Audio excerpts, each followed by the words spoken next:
see we've got so far, we've got 419. This is good. There's I think we have a total of, if I remember correctly, about 17 joining us today. So welcome one and all. It's lovely to have you here. We are about to get started.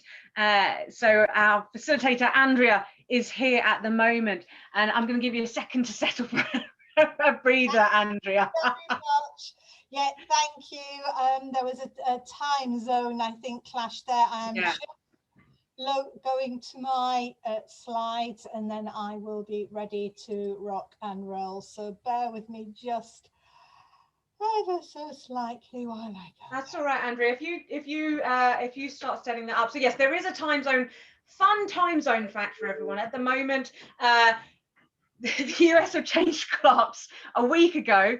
The EU and the UK changed clocks 2 weeks later. So as you can imagine, that is a lot of fun. Right. So just to get you started, we're going to be using Zoom throughout the course of this week. And Andrea will be introducing you to a number of uses, such as the breakout room. How many of you are familiar with Zoom here at the moment? Okay, so a few. So we'll do a quick tour of that. Let me see if I have this. There we go. So you'll see on the bottom of your screen, you have, I'm seeing I've got the image slides. I don't think I do. No. Okay, so can you see across the bottom, you have the chat function. Can you all open that up for me?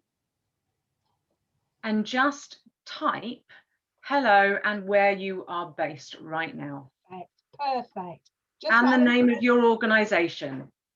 So name, organization, and location. Ah, brilliant. Thank you. Yeah, it's coming in. I can see. Yeah. Fantastic.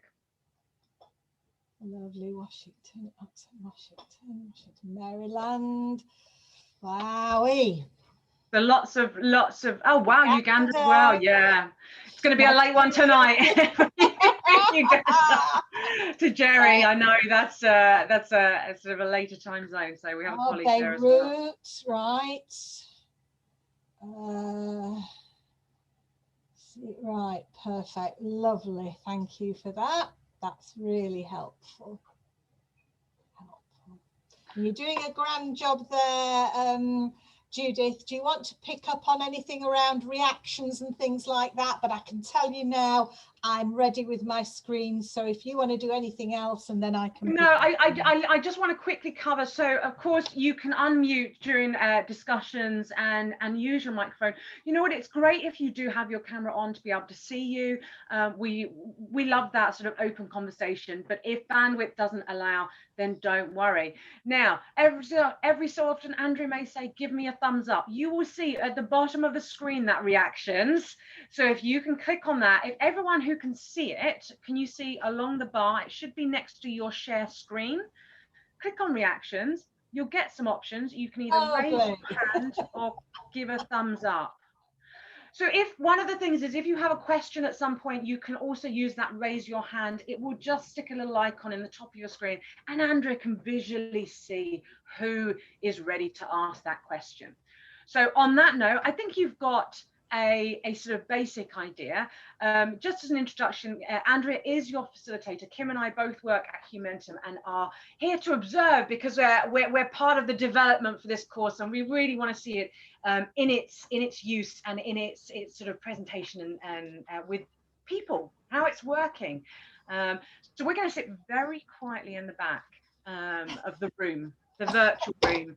In other words, cameras off, muted the lot. But yeah, so I'm going to hand you over to trusted hands of Andrea to take you through this. I have only one question back to you, Judith, and to you, Lucy, please, my partner. Also, have you already handed over a hosting to me? We will do that. So you will be handed co-host. Lucy is here. I can see I've got it. I'm co-host. Yeah. So Lucy is your assistant. And obviously your technical support through this. Lucy, that's a grand job. Thank you very much indeed for already doing that. So thank you all. I'm going to start sharing my screen right now. So hopefully in front of you, and this is a good chance for one of those thumbs up, you should now see a front cover screen, Developing Management Skills Session 1, program orientation and stepping up to management. So I can see those thumbs up coming in already. So let me start then with my own introductions to you. So as you know, my name's Andrea Moffat. I'm your facilitator, your coach, and I've designated myself as your champion as people who are out there in the world holding managerial positions, whether you've been doing that for quite a long time or relatively new to it. And I want to be your champion. I want to be your coach. I want you to feel that you can reach out to me to be helping you think through some of the challenges that you might indeed be facing in your roles. My own background is that I am a chartered fellow of the Chartered Institute of Personnel and Development, a UK organisation, a professional organisation that works around the human resource space. And on the back of that, I have worked for many years. And in those years, I've worked across a combination of the public, the private, and the voluntary sector. And yet, if anyone were to ask me, where does my heart lie? I can share with you very openly that my heart lies very much in the voluntary sector, the non-governmental space. I just find the whole drive of that to be really key to me as an individual. What else can I tell you about myself? But I think the mere fact that I've worked across the combination of the public, private and voluntary sectors means that when I'm working with clients, I can bring all of that experience from those very many different perspectives into your world. And I believe I can bring the outside world in to you, and it informs my thinking process for when I'm working in some of those other sectors as well. So hopefully that gives you, just that little bit of background about me and positions me for you. In terms then of our general direction of travel over the 8 occasions on which we're going to be meeting this week, it's going to be around these stepping stones. So today is all around stepping up to management, and I'm featuring this particularly around the case study that was part and parcel of your pre-study work. It was in the front end of the workbook that I hope you've already been able to access and look at. We're then going to be journeying through the role of the manager today, which will be continuing later today. And then if I treat them in pairs, because we are meeting on 2 occasions each day, we then look beyond the immediate manager, because to be a good manager, you've got to be able to look out across the parapet into the wider context in which we work. None of us works in isolation as a manager, and none of our organisations work in isolation either. We need to be able to stick that head above the parapet, look out there, scan those horizons, know the kinds of things that we're looking for to be able to bring those back in. We then also need to be able to think about our own effective management skills. So from the managing in context, and then going to bring us down into the minutiae of detail. And that is going to be very much about the building block components that enable us to be good managers. So it's all the stuff that we need to carry around in our toolboxes so that we meet something and we can kind of pull that tool out of that toolbox and apply it with confidence. And that becomes then the bedrock for what then follows in those subsequent sessions. So on our 3rd working day together, I'm then going to say, right, now let's look at working with people, but almost people as individuals. So that's going to be the focus then, working with the individual. Then we're going to layer it out again, and we're going to be looking at building the team dynamic. So how you work with whole teams. Then we're going to say, and all that is fine and dandy if all the world is stable as around us. And if there is one thing we can certainly be certain of now, it is that the world is far from certain and stable. So we are faced with a whole host of challenges that are around us. So we'll then look at some of those challenges. That will enable you to draw on some of the things we will by then have looked at. And then our final session are some activities around you drawing all of that together. So I hope that gives you then a direction of travel for us. I've got my chat box up, so do please feel free at any one time also to be throwing questions as I go through this with you as well, except I'm now immediately gone and lost my chat box. It's disappeared again. There it is, got it. Right, okay. So what are we, right, and today is our first focus, the stepping up to management. This is the first of our sessions. So today, I want to make sure that within the next hour and what is it now, around about 15 minutes, you've actually gathered your thoughts around the programme as a whole. I hope my signposting just now has set us off on the right road on that. But then it's about thinking what your personal learning objectives are, because that for me should inform the actions that you then have and that come to that very final piece of drawing it all together, so that you're really identifying some key actions for you to be able to go away and put into practice. We're going to be using today the case study that was there at the front end of the workbook for you, because that actually, by unpacking that, it almost signposts many of the aspects that we're going to be looking at. And then for this first session, I wondered if it might be helpful to touch base with the tools and techniques to manage oneself, because actually there is, I would kind of almost question the degree to which we can manage others and situations if we can't even manage ourselves. So that's not, that sounds assumptive, presumptuous, and I don't mean it quite in that way. What I think is really important is kind of switching off all of the world around us, thinking about how good am I at managing myself, because that again becomes the basis from which everything else will and should flow. So does that all make sense? All happy? Any thumbs up? Anything like that is great right now if you want to just react to me in those particular ways. Just looking around the room as we talk.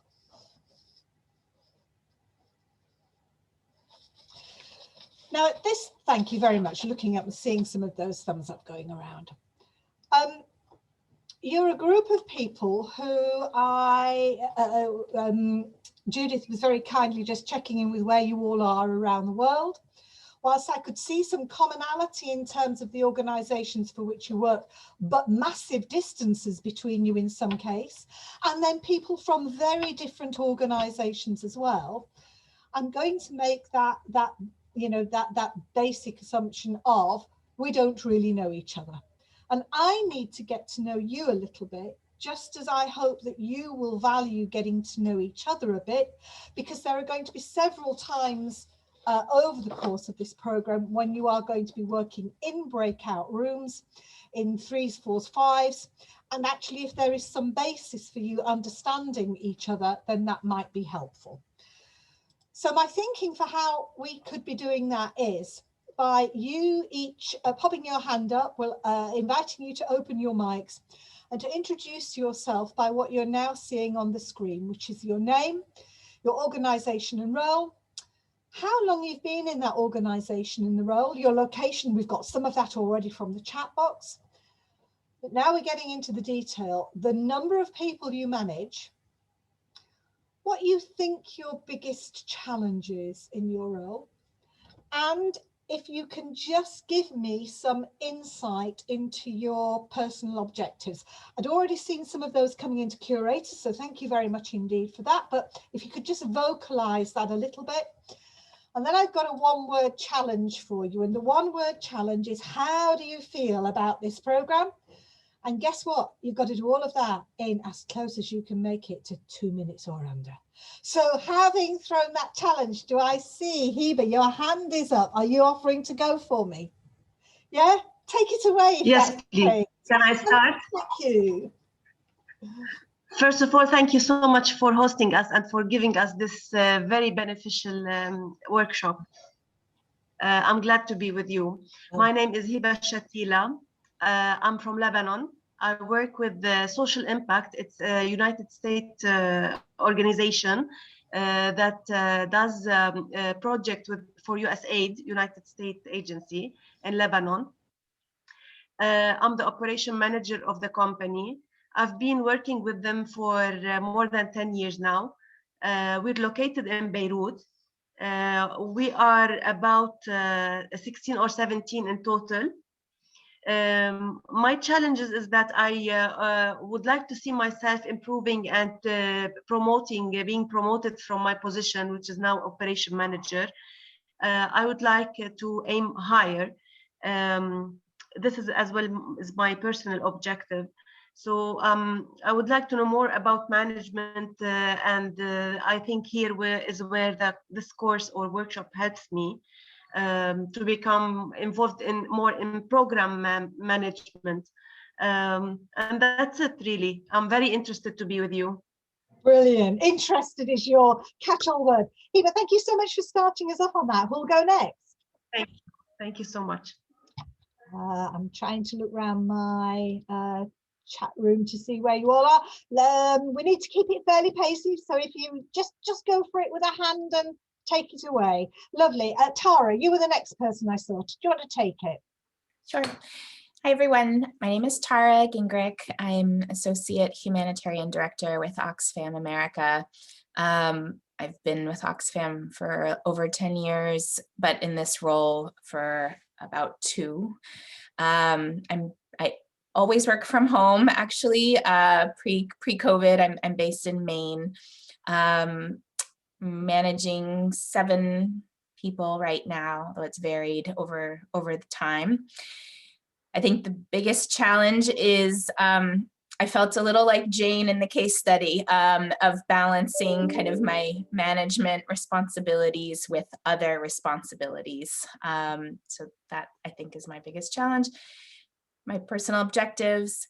I actually don't think I've ever received formal management training, so I feel like I've been winging it for a while and trusting my instincts. And so I'm just really, really eager to learn kind of best practices and approaches and techniques, including for kind of trickier situations.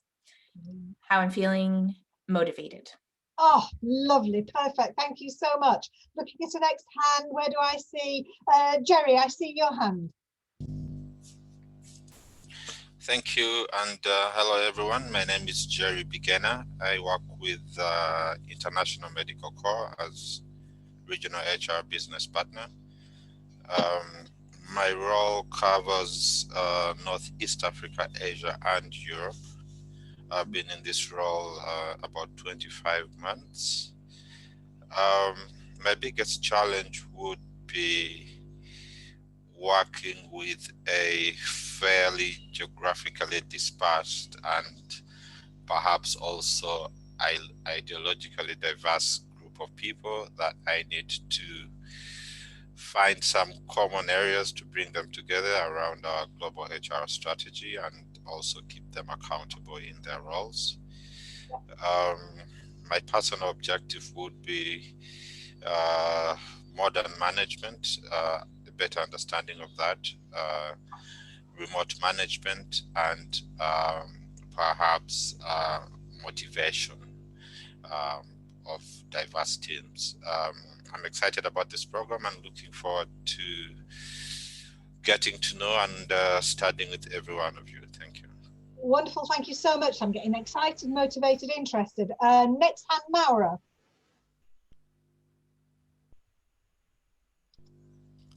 Hi, everyone. And thanks for calling on me next, because I work with Jerry, so you can connect us. You must have a sixth sense. So yes, I work with Jerry at International Medical Corps, and we both work in the HR department there. And so, but I'm in the DC area, out of the DC office. I live in Maryland. I've been at International Medical Corps for about 3 years as the Deputy Director for Learning and Engagement, which basically I run the internal HR training team.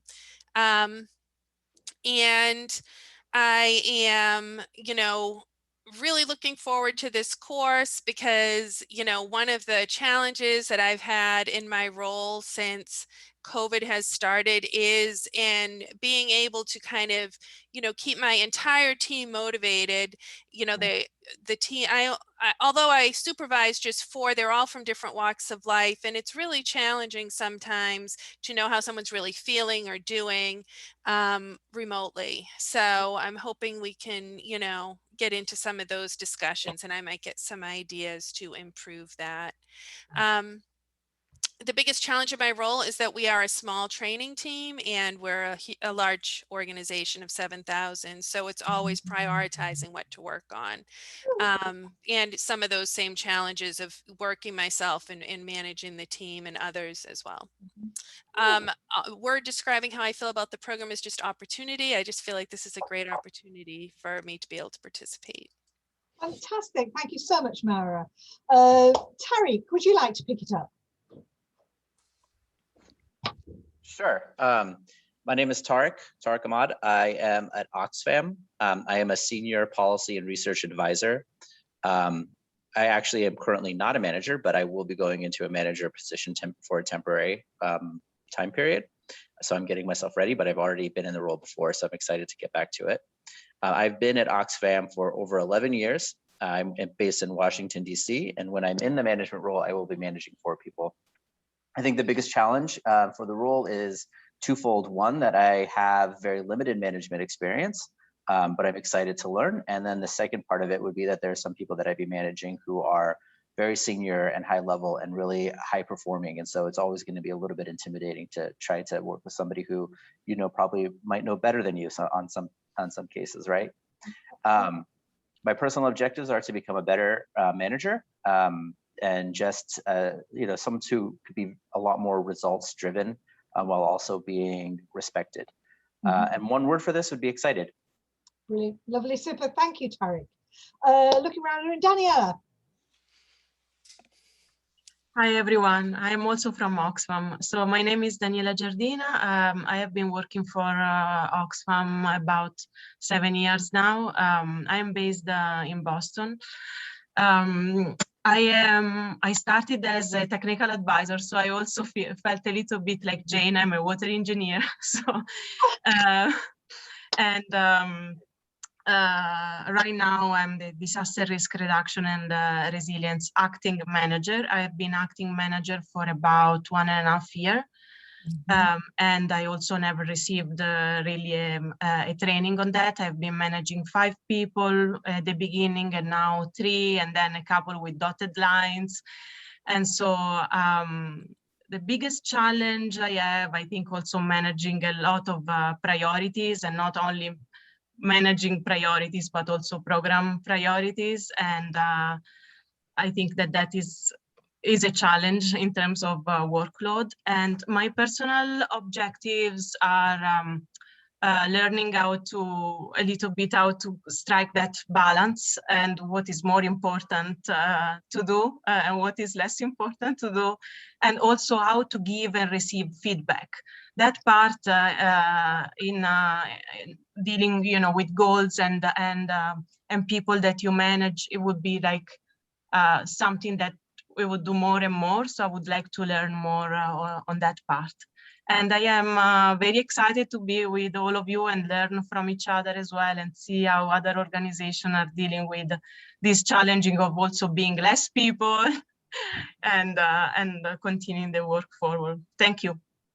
Perfect. Thank you so much, Daniela. Ode, would you like to take it next?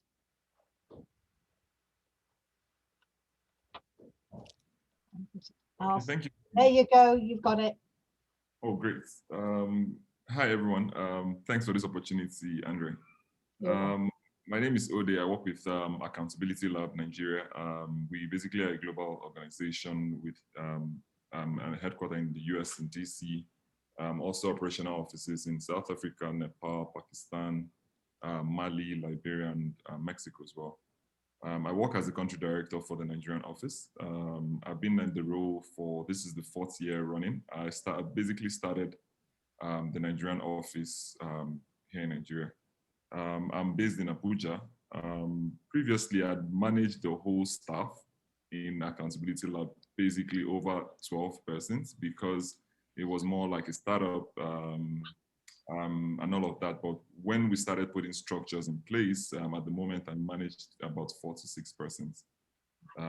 Yeah, my biggest challenge has been, because it's more like a startup organization, trying to put structures in place. You have to also train young people to get an experience. So dealing with inexperience is one of it, and actually trying to build up the organization in itself is another thing. In one word, I think this is a very huge opportunity for me, and I'm really excited to be part of this team and everyone. I'm hoping to meet everyone and learn from everyone as well. Yeah, my personal objective is to see how I can learn basically how to strategically think for the organization, to build more like a 21st century management skill in all of this. So that would be me. Thank you very much. Wonderful, Ode. Thank you so much. Shannon, would you like to take it next? Sure. Hello, everyone. My name is Shannon Scribner. I'm the Humanitarian Director at Oxfam America. There's a large contingent of Oxfam folks in this training. I've been with the organization for about 17 years. I've been in my current role for about a year and a half. I'm usually based in Washington, D.C., but working from home in Arlington, Virginia. Right now, I'm managing about 10 people directly, and indirectly, I think there's about 30 people, which is kind of leading to my biggest challenge right now. We have switched to what we're calling a portfolio management structure within the Global Programs Department where I sit. And I went from managing the humanitarian team to now managing 4 different teams that a lot of them are not in my area of expertise.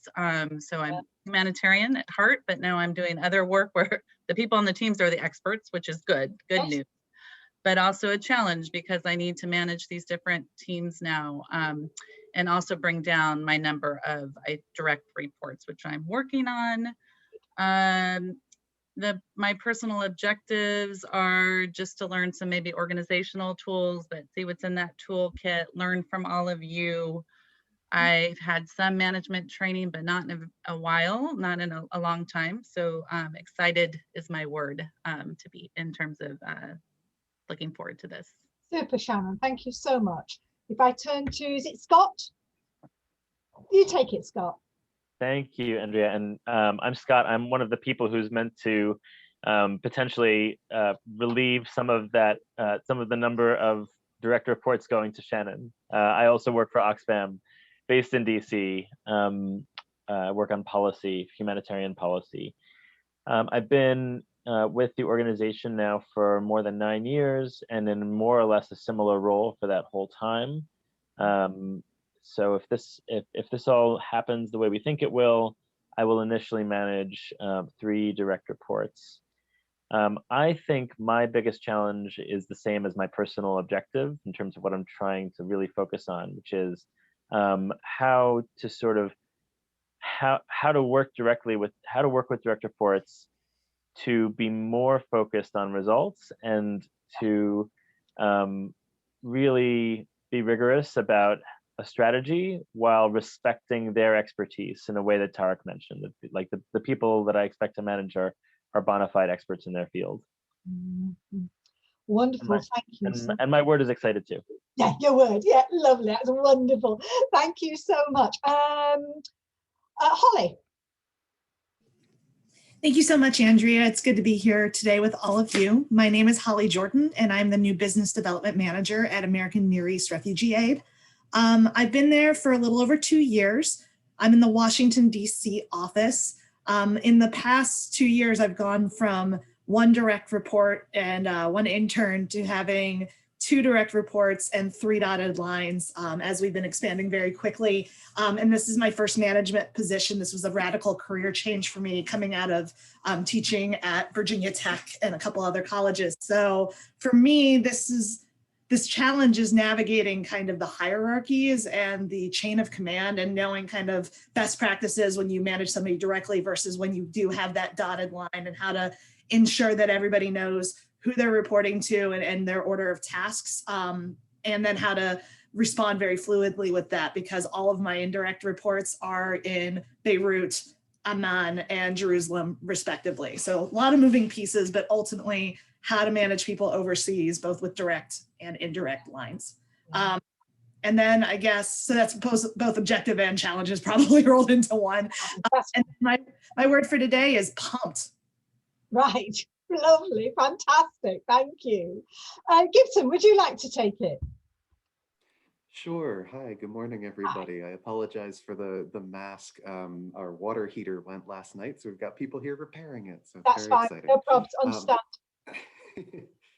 So I'm a program officer at the Center for International Private Enterprise. So we're an NGO in DC, and I work on the Asia Pacific team there. So we're based in DC. I work in Maryland, but most of my work is actually in maritime Southeast Asia. So in my role, I'm managing 3 direct reports to kind of full-time consultants, and we're working on setting up a field office. So I'm leading that effort. The challenge, of course, to this is that I've only been working there for 3 years. I'm 1 year into this role as a program officer, and my entire background is in politics and regional research, and not in management or business or anything like that. So it's a little overwhelming, and really my objective is just kind of to figure out some good ways of measuring how this should work and pick up some strategies that might be useful, because I mean, I can go on what people are telling me, but that's about it in terms of whether things are working or not. So I guess my word would then be something along the lines of observant. I really want to watch, see how this works for everybody. Thank you. Super, Gibson. Thank you so much. Bridget, would you like to come in? Absolutely. Good morning and good evening, everyone. It's great to be here with you. My name is Bridget O'Laughlin. I am the Business Development Senior Manager at Partners Global. We are a small international NGO. We have about 25 folks on staff, and I direct our business development efforts. I manage one person directly, but in my role in business development, I feel like I manage everybody in the organization because I have to get deliverables and kind of hold everybody accountable to be delivering on their business development targets. So that is definitely my biggest challenge, how to hold people accountable when you don't have any kind of formal or informal authority to do so, and to kind of not feel like you're managing 25 people at once, which is very overwhelming. So that's also my personal objective, how to feel less overwhelmed with being in that position. And my word is going to be excited, but everyone has said that, so I'll say I'm ready. That's lovely. Nice switch. Wonderful. Thank you, Bridget. So Zachary, I see your hand there. Hi, Zach Diamond, MSF. I'm a logistical manager in the our U.S. headquarters in New York City. I've been with MSF about 5 years. I manage 3 direct reports, and I'd say I've 2 challenges. So one, balancing being an IC with as well as being a manager. And then the other would be to how to both support and foster the growth and development and ambitions of my reports with our productivity and priority goals.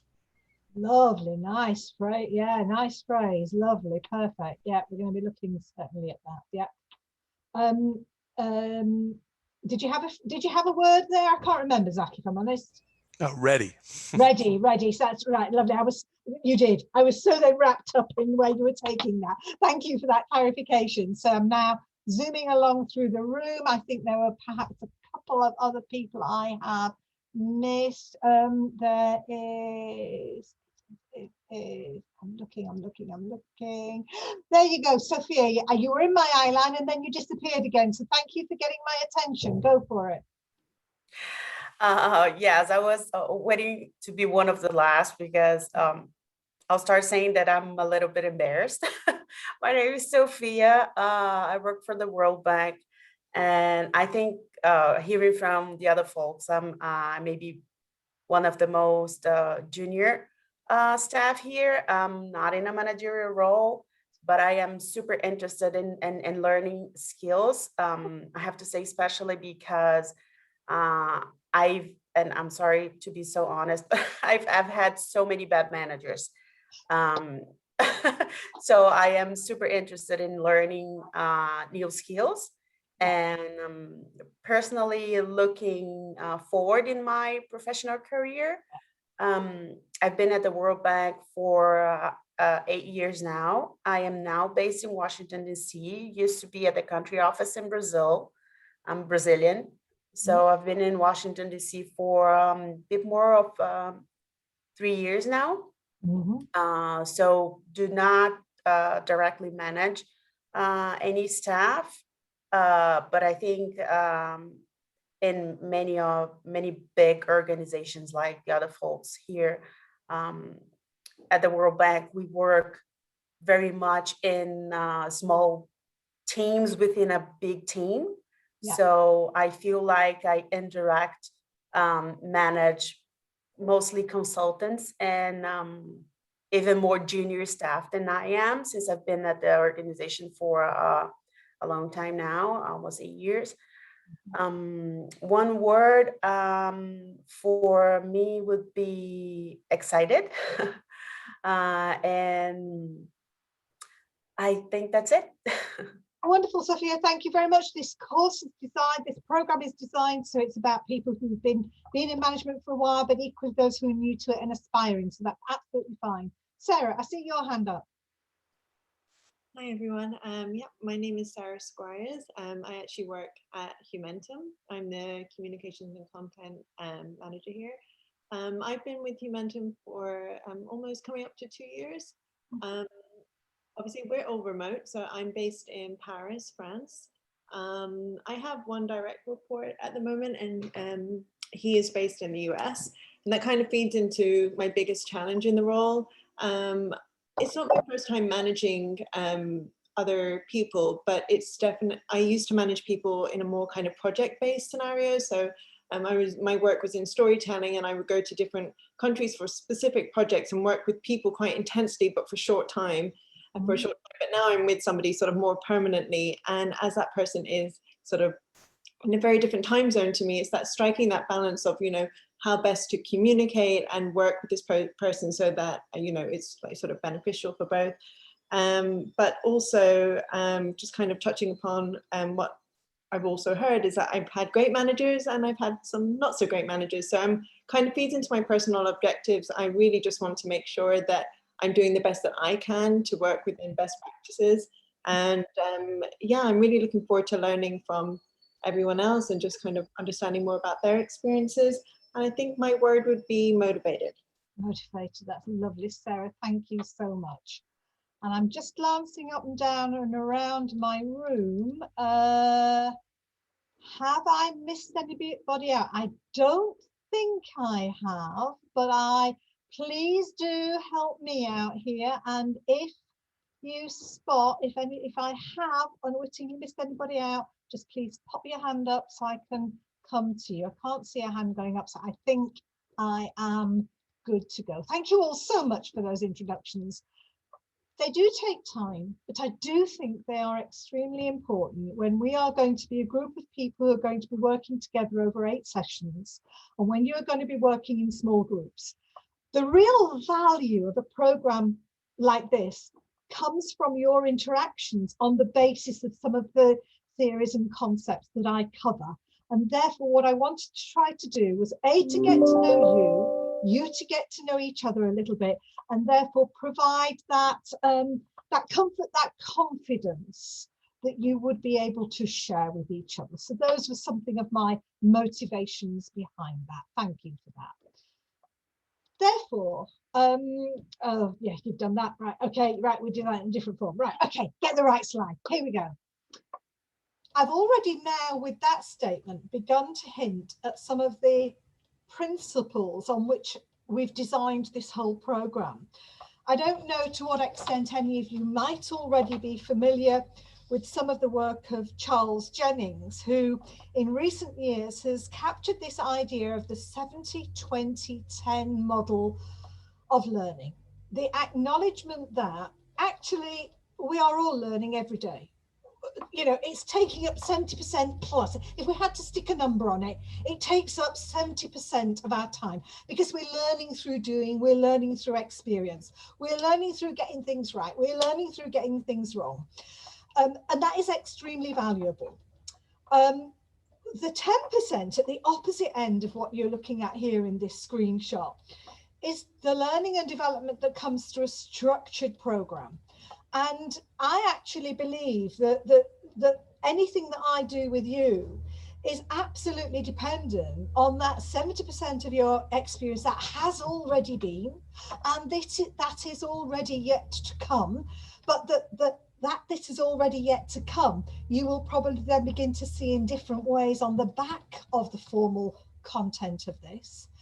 But look, what I've just been mentioning about the reason we've spent this time getting to know each other is because it really then needs to be socialized, so that bit in the middle, the 20%, the learning and developing through others, is the socialization piece. It's you using your critical thinking when you are working in those subgroups around some of these concepts that then informs your absolute learning. That's why we've then put out, you know, certain pieces. We've got the workbook for you, which sits there in Curator, that you can go in, you can do some of the activities. I encourage you, of course, to do all of the activities, but I know that you're fitting this in around the day job and its demands as well. It's got links there for you to go out and look at other things. And so what we do when we come together is, I will be working at pace. There may well be times when you're thinking, oh, I wish we could spend more time on that. And very often I'll be thinking, if not actually saying, we can't, because I've got to get this covered in 90 minutes. That's only the 10% is what we do. The real learning comes from then the combination of that 70 and the 20 that follows with it. Do please pop into the chat box if any of you have already come across that concept of 70-20-10. And because I was slightly thrown by our timescales today, I can't remember if I've put a link to a little TED Talk stroke YouTube by Charles Jennings. I very probably have, actually, because it's my go-to place. So if this is not a concept that you're familiar with, go to your workbook, follow that link, and you'll get to, in fact, you'll get to see Charles Jennings himself talking about this whole concept that fits behind it. So you're going to see that replicated, and I'm going to move us on at pace when we are working in the 10% piece. There is a somewhat older, in fact, this model kind of predates what I've just shared with you about Charles Jennings' thinking. The staircase of learning, or the learning ladder, it's sometimes called. And I wonder, again, a rhetorical question, please feel free to respond in the chat box, but don't necessarily feel that I'm pressuring anyone to comment otherwise. I perhaps have heard a little bit of this in your introductions, that some of you have been in managerial roles for some time, others of you relatively new to it. And I think that this learning ladder can replicate some of that so much. I often liken it with regard to my journey all those many years ago when I learned to drive. And when I first, and I can see a few nods around the room, you know, when I wanted to learn to drive, I thought it must be easy because everybody else can do it, so why can't I? The problem was I didn't even know I couldn't do it. I was unconsciously incompetent. And when I got behind that wheel for the very first time, I suddenly knew I definitely couldn't do this without some training. So I went from awareness, now recognize I need training, because I've landed on the step of being consciously incompetent. Of course, with that training, that teaching, and that practice came me being able to do that. I can drive now, but it exhausts me. It saps me of all of my energy, but I can do it.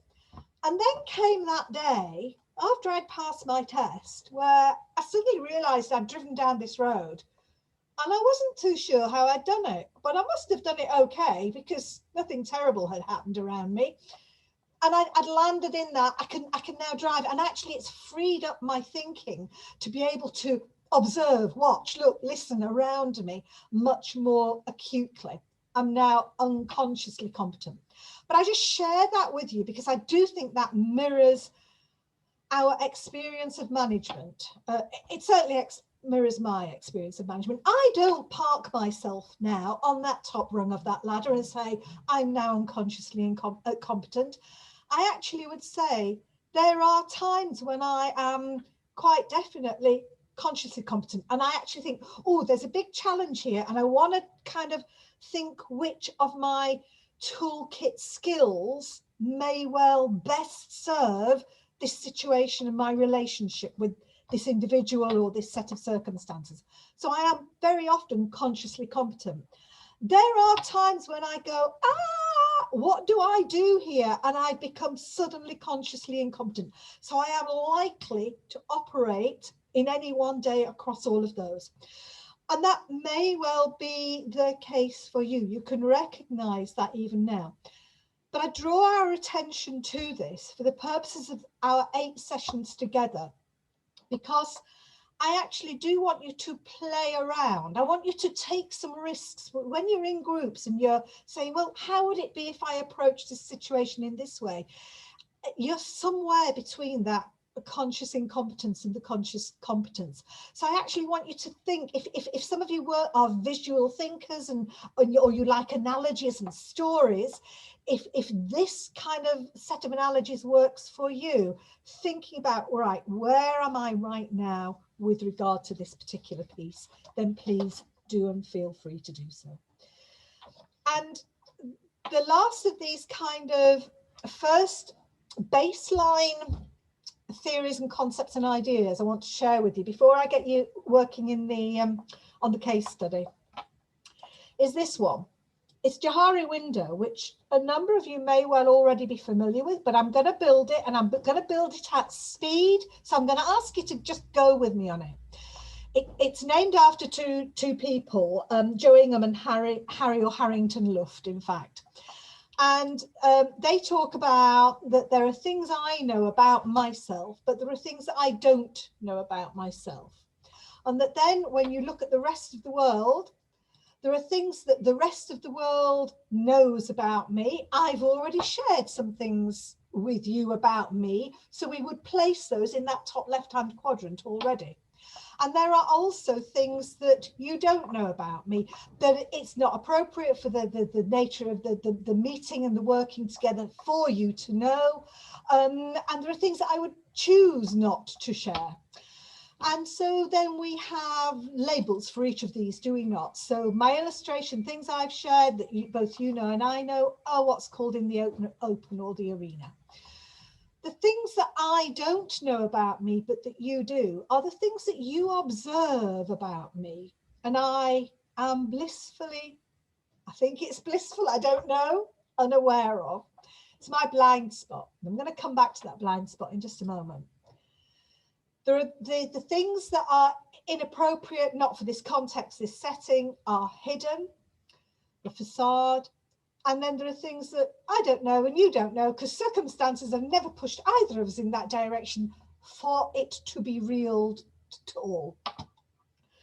And yet this is, I think this is a really important concept in terms of thinking about myself and learning about myself as a manager, but also thinking about how I can work with others. And that actually where I trust a group and an individual and do some degree of self-disclosure, what it effectively does is it widens, enlarges what is in the open arena. And indeed, through feedback, and that's maybe my feedback to you, your feedback to me. So think of it in a managerial setting. Your feedback to a staff member actually pushes back the curtain on their blind spot. And guess what? The chances are we will learn something more about ourselves. So here are my arrows moving that curtain, those window panes wider out. So a shared experience is that extending the unknown. So that model, just looking around the room, I am confident a good number of you are familiar with that already, others may not be, but I will be returning to that on a number of occasions when we look at other skills and tools to help us be good managers. Now, I know learning to manage ourselves, it's hard to think of a more essential thing to learn. That's our basis now for going forward for the balance of this session, this first session today. I'm not going to cover the things on the left-hand side because Judith very kindly covered most of those, which is where I joined you. But I will just do this quick reminder about some of the things on the right-hand side of this screen. You've implied these, or even almost overtly stated them. We're all responsible for the success of this. It's about freeing our mind to be open to new ideas, not speaking over each other, but that does slightly go to the left-hand side in the use of the Zoom room, etc. I'm going to be a respecter of time. Do feel free to agree and disagree, because I think that disagreement, that kind of seeing things from different perspectives, is where a lot of that kind of interactivity and learning comes from. This is an absolutely golden place to try a few things out and take some risks. I want this to be a safe space to enable you to do that. The one I want to underline is at the bottom of that confidentiality, particularly where you are working in small groups. In order to have that freedom to explore something, you may well share something that is pertinent to your team, etc. So I want to reinforce and for us all to be signed up to that notion of confidentiality. Have I mentioned the sorts of things that you would wish to see there? I'm looking around the room if you want to give me any thumbs up and a just general sense of if that reflects your comfort level. So I'm just looking around the room. I can see quite a few thumbs, acknowledgements around the room. So thank you all very much for that. Right, at this stage then, I'm going to get us working on the case study. And I think I'd entitled that case study, "If Only I Could Get On With My Job." So that was how Jane was feeling. And you were left at the end of the case study with those 3 questions. So what are the key issues? Who's to blame? Notice I put that in inverted commas. You might want to debate that. And what advice would you give Jane? So if you were Jane's coach or mentor, what advice would you give? Now, hopefully you've now all got some thoughts prepared on that, but I'm going to get my colleague Lucy now to pop you into subgroups. And Lucy, could I just hand over to you there to take us away on that, please? And she'll pop you in and give you a time, and then she'll call you back in. So let me send you. Lovely, yeah. I'm just looking around. Yeah, looks to me. Is everybody back now, Lucy? Yes, everyone is here. Lovely, that's perfect. Thank you so much. So let's take a look then at what you found out about that case study. So could I have either a spokesperson from each group or an immediate, offer, a volunteer to come in the spokesperson for the group and tell us what you were, how you were getting on with those 3 question areas?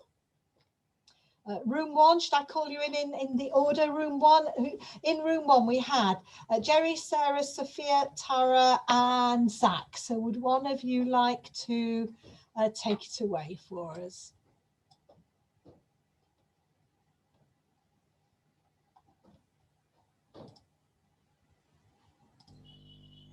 Hello, this is Jerry.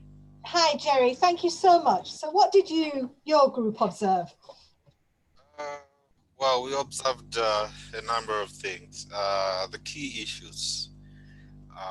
We observed that Jen appears to be technically strong with engineering, yeah. But appears to be having limited experience in other aspects of management, like people management, and generally prioritizing her tasks and responsibilities.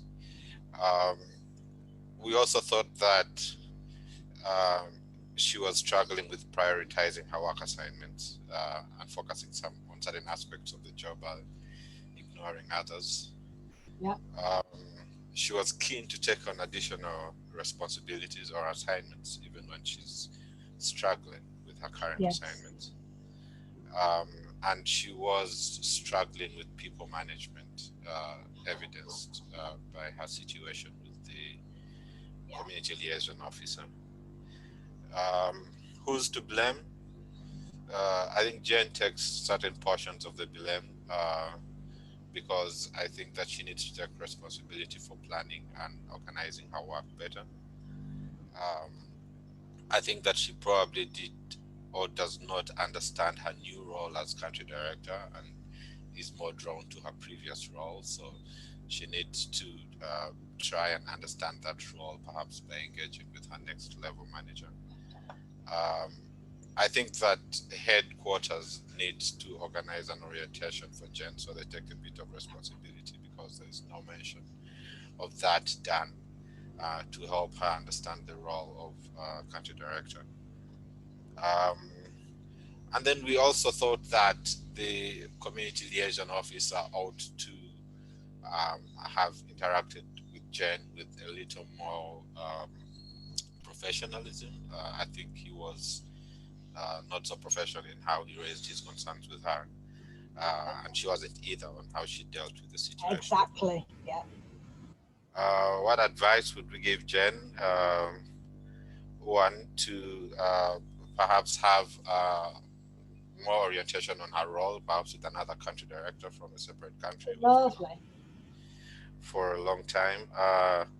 Also to work on improving her people management and leadership skills, and perhaps to take a keen reflection on what career she would like to pursue and how that sits with her profile. Okay, so going back to her original motives of being excited about that promotion. Yeah, is it right? Yeah, good stuff. Thank you so much for that. Let me turn at this stage to room two. In room two, we had Daniela, Gibson, Hiba, Ode, and Shannon. So I'm looking for a spokesperson for the room. That might just be worth flagging up to you. Whenever I get you working in subgroups, I have put it, I know, on some of the slides, but it's evident to me now not consistently. So always make sure you've got at least one person ready to step in. That would be great. Right, Gibson, super, thank you. Your hand went up. Take it away. Thank you. Sure. So looking at the key issues, we flagged that there wasn't much delegation going on. Yeah. That Jane was trying to do kind of too many things all on her own. And that this might not necessarily be a personal, failing on her part, but just because she's new in the role and is going from a technical to a managerial kind of position. And so one of the other key issues that our team flagged was that there isn't a lot of communication apparent between her and the head office. And so it's hard to see, it seems like she's not getting much support from people in, making sure that it becomes a success. In terms of blame, we kind of decided that blame wasn't really a useful frame for this. But that it is true that as the country director, she does kind of end up being the final stop for things happening within the country. So there is responsibility there. But as of yet, it's not really a blame thing because she is new. And so in terms of advice, we did cover seeking help from the head office and from people on kind of both sides to understand where the priorities should be, as well as, yes, kind of stepping back from some of the technical issues and focusing more on the managerial role, because that is something that only she can do. And then the third thing there being, again, that she should delegate some more and should not be trying to do everything herself. Yep, super. Thank you so much, Gibson. Thank you. And so if I turn to the third group, so you're welcome always to both, support, reinforce, contradict is absolutely fine if there are contradictions to be had here. In the third room, we had Bridget, Holly, Maura, Scott, and Tarek. So who would like to take for that group? Hi, this is Mara. I scribe, so I'm happy to go over what we discussed, but please, others, if I'm missing something. For the first question regarding the key issues, what we talked about was she seemed to have an unwillingness to learn the key skill sets she would need for her new role and kind of wanted to rely on the strengths that she was comfortable with. And there seemed to be kind of a disconnect between, the job role and the actuality. So again, like others have said, her skills in her area of expertise led to her promotion, but definitely, was different skill set than what she needed now. And then as to who's to blame for that, we thought that there were, errors on both sides, that in addition to her not learning these new skills, they didn't have strong systems of mentoring, or, systemic issues maybe were to blame, where they weren't really supporting their new leaders. And then we also spent some time discussing how, she might have been missing, some strength in understanding cultural issues, that there might have been some cultural issues coming to play in her being so directive to the community, engagement person, and that may have led to that blow up that we were talking about. She ratcheted it up to 100.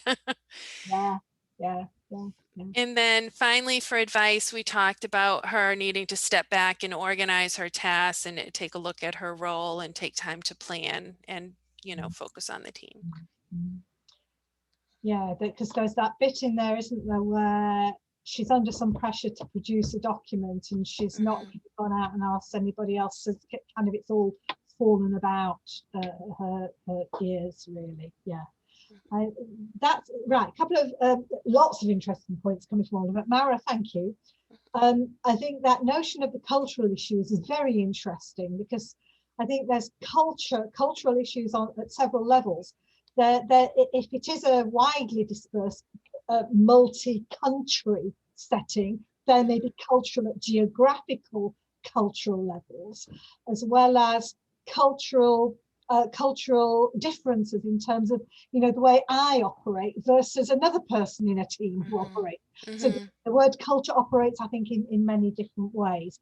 And I was being deliberately, and I think you saw this, you knew this, deliberately wicked, deliberately provocative with a phrase like "who's to blame," because I don't believe blame is a helpful state at all. But what I was really wanting to try and generate, which has begun to emerge, is this piece about, well, actually, as a manager, when we step up, we do have to take personal responsibility. We have to learn to know what we need to ask for of our own managers in terms of supporting us into a new role. But equally, Jane's manager does have some responsibility in this and has never apparently really sat down and reframed the expectations and had the conversation with Jane about what is going to be different about moving to this role from the old role. And that seems to me a critical piece in Jane's journey. So if any of you are there at that stage, you know, relatively new into something, and there may have been a little bit of that in some of your introductions, have you had that sit down discussion? What am I going to have to do less of? What am I going to have to do more of? And that is a really useful discussion piece. Lancing, yes, to the whole room. Do you think it's too late for this situation to be recovered? What do you reckon? Recoverable? Either pop your hands up or throw it in the chat box. The question is this situation recoverable? Lovely, I'm looking at this. Right, it's recoverable, exclamation mark. Yes, yeah, it is. Daniela, yes, yes, it is. If, yeah, Gibson, I can see your hand up. Lovely, yeah. Jane needs to decide if she really wants to be in this position and make a commitment to it. Yes, absolutely. All of the above. Perfect. You're bringing out just the things I wanted to hear and see.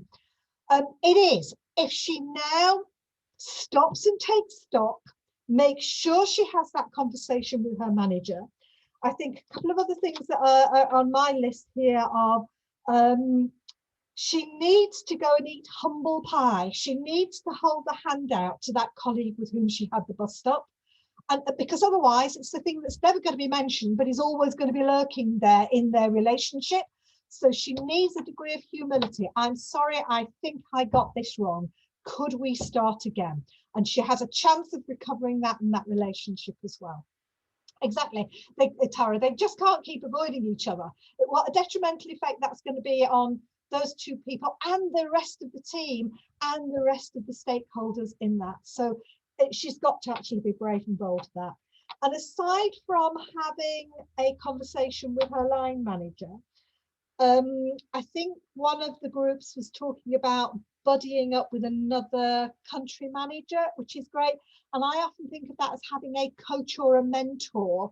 So a peer coach or mentor, learning about how that was for them. So that should be very helpful. Yeah, and you're right, Heba, there should always be a solution to the problem, especially that if it's not a personal matter. So actually dealing with it as a joint problem solving, so something you can collaborate on rather than seeing it as confrontational. Although with that particular individual, there is, if it's not acted on quickly, there is a smidge of that personal side to it going on. Super, thank you all so much for doing that.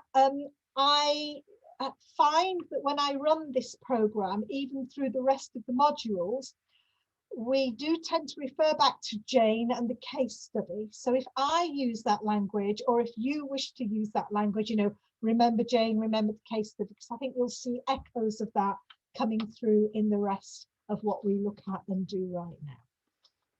So what would I draw as some overarching conclusions then?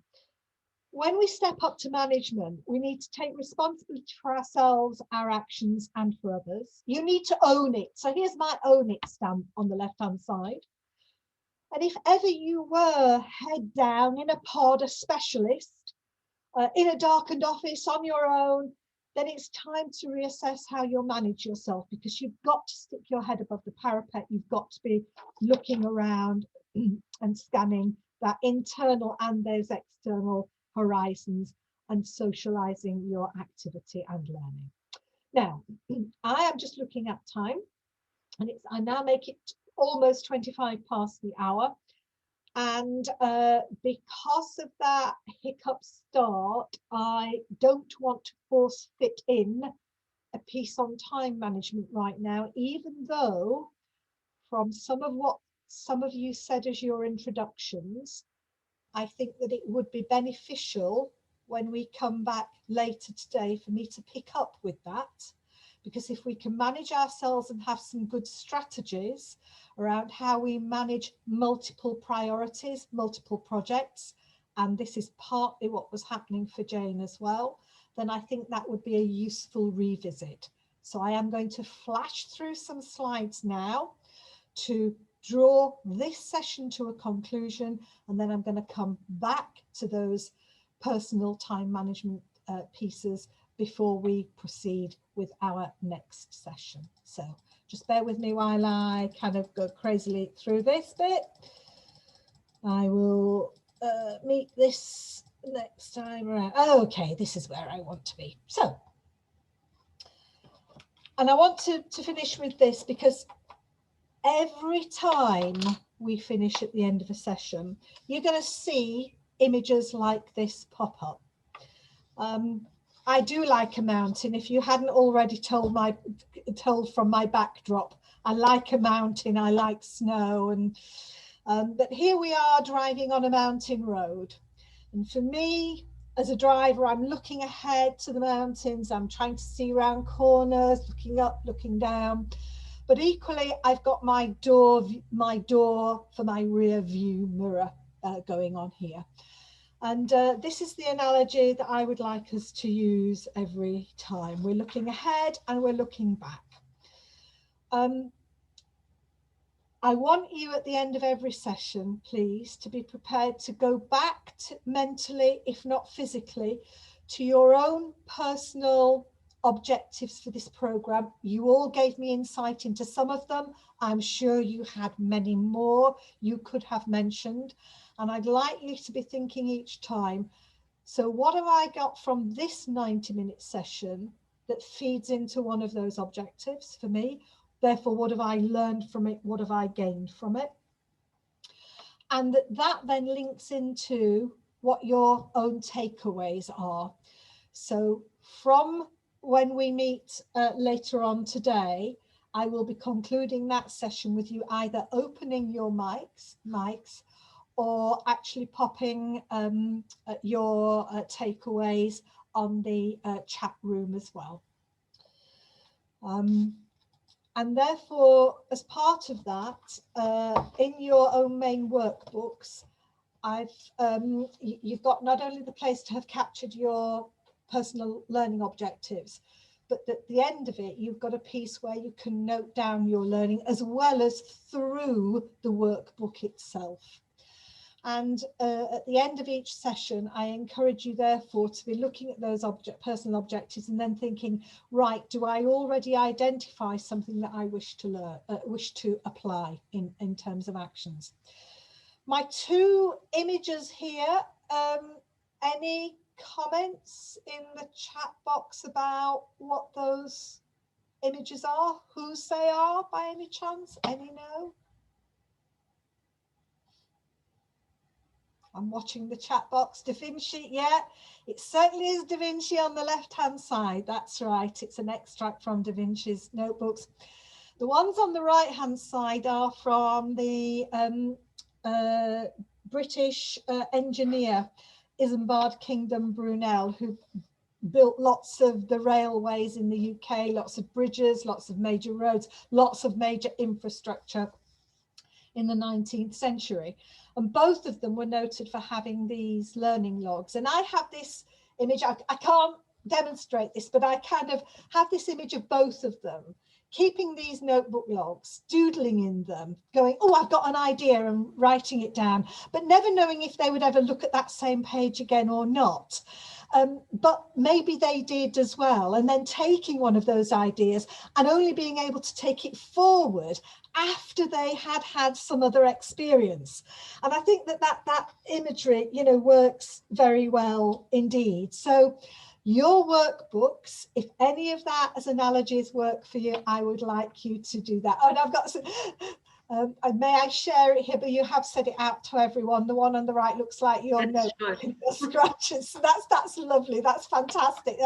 That's fantastic. I keep a learning log, and the number of times I'm then working with a new client and thinking, I know I've got something on. Where is it? And I look back, and then that becomes the springboard to help me forward with something else. So all of that, I think, fits in with where we started around the, the 70-20-10, the making our notes, the knowing what our objectives are. Gibson, I can see you put out a note to everyone. Whatever it is, hits close to home. I think it was my image of the mountains. So I hope I've not touched on a nerve or a chord in any way at that point for you. So I can see you shaking your head. Okay, right, that's fine. Thank you for that confirmation. Right, I now make it exactly past. We will close this session. We'll come in later today. We'll pick up, and I'm going to pick up on that time management. Thank you all for your time so far. Give us a wave. Bye. Thank you so much. Thank you. Thank you. You're welcome. Bye. Thank you. Thank you.